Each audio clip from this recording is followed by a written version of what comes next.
Un mot sur le volet scientifique. Il faut une relance urgente de la recherche française fondamentale et appliquée, avec la revalorisation de la fonction de chercheur, une amélioration des conditions de travail et de rémunération, une titularisation des personnels quand c'est nécessaire, des incitations fiscales au mécénat d'entreprises et de particuliers et une valorisation médiatique. Il faut en arrêter avec cette caricature du professeur Nimbus.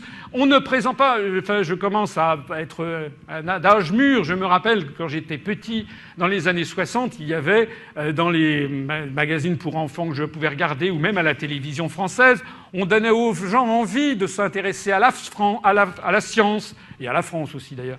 On leur donnait... moi, je me rappelle d'une série où on apprenait qui était Marie Curie, Pierre Curie. Bon, ça n'allait pas très très loin. Mais pour un enfant de 10 ans comme j'étais, c'était fantastique, c'était tout à fait intéressant.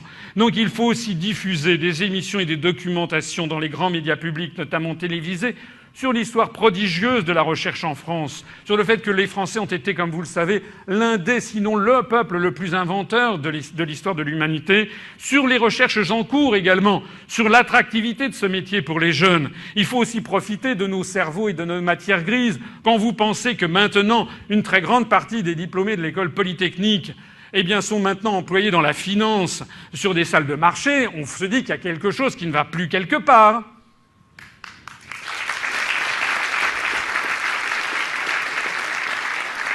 Et puis, l'arrêt du démantèlement en cours du CNRS.